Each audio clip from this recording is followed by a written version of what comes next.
Well, I regret to inform you, I'm probably not going to see Straight Outta Compton because apparently I'm not fucking old enough to see it. Ooh, violence and I think murder involved. You can't see that in a PG-13 movie. It's not like they say fuck in PG-13 movies. Well, I guess I gotta use the card I was fucking dealt. So, here it is. Or should I say, the ticket I was dealt. That was a shitty joke. So, The Man from U.N.C.L.E, or as I like to fucking call it, that movie no one's probably gonna see because I asked like 8 or 9 people if they knew what this movie was about. Even my parents, and they were like, "Oh, what's that movie?" Every one of their reactions. I got nothing. I didn't really tell them what it was because they weren't gonna see it anyways if they don't fucking know what it's even about. So, it basically goes like this. Henry Cavill's that's a pretty good fucking segue into this. Henry Cavill's like the best spy in like the 1960s. He's kind of like an American James Bond. He's all suave. He always wears a suit. And then Armie Hammer is like the KGB's best fucking agent in the 1960s. And I'm doing this because I don't remember her name and I had it on my TV over here. Alyssa Vikander's character is basically the glue that holds these two fucking idiots from like ripping each other's throats out basically. He's kind of like the motherly figure, but they're like 40-year-old men, so that was a little fucking weird. I can't really say much for the story. I'll give it that. Was it like, oh my god, you have to see this movie now? No. It's more like, oh, I'd watch this on, TV if it ever showed up. That kind of reaction from me. Story, I like the first act.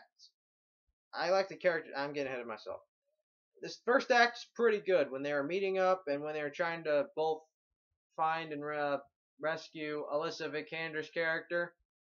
Like, pretty first good 30 minutes, I gotta say. And then, like, the second act, slowed down a bit. And then the third act, we back up way to, like, the fucking beginning and back. Because what happened at the ending of this, dude? Like, the third act, it feels like an entirely different script. It feels like they had to rewrite it all at last second. I could forgive the second act for like pulling some twists that were unexpected, but the third act just, oh god, what the fuck happened in the third act? Shit happens, and I was like, there was no build up to that, and that doesn't make fucking sense that that character would do that and then do this. Talk about triple agents. It wasn't one of the main characters, it was a character, but I'm not going to say who it was because fucking spoilers. And you know how I hate fucking talking about them. The third act is basically pretty bad. And the villains, I'll get on these characters. Actually, right now. Characters, pretty good. I'll give it that. Villains, oh my god. I'll get into those guys in like a couple minutes. Maybe a couple fucking seconds from now. Maybe a minute. If I don't stop fucking talking about it.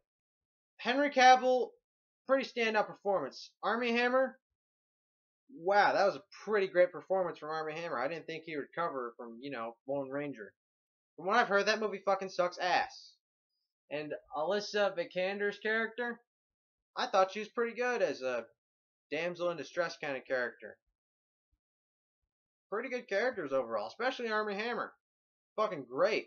And a cool ass name. I mean, he nailed that Russian accent.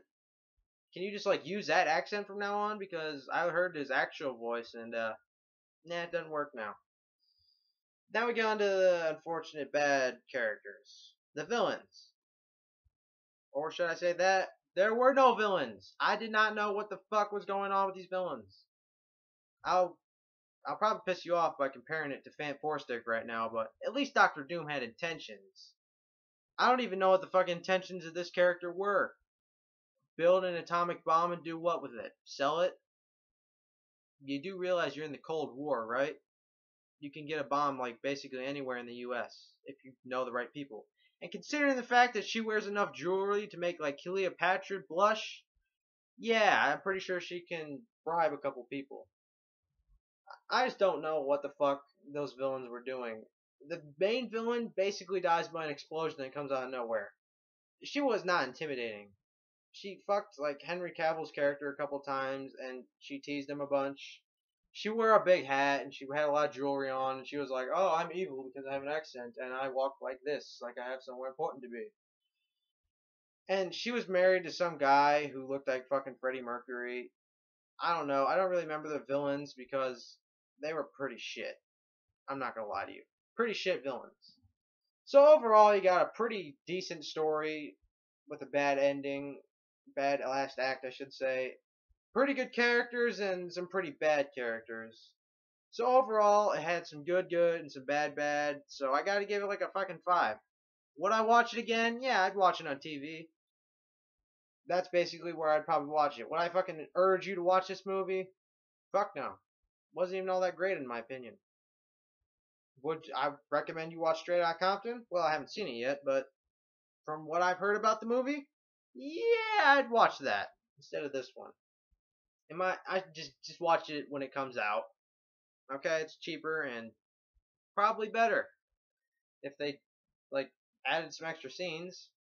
Well, that's all I have time for today, kiddies. Stay tuned for my reactions to Gamescom footage if I ever actually get fucking done editing it. Yeah, I'm editing something.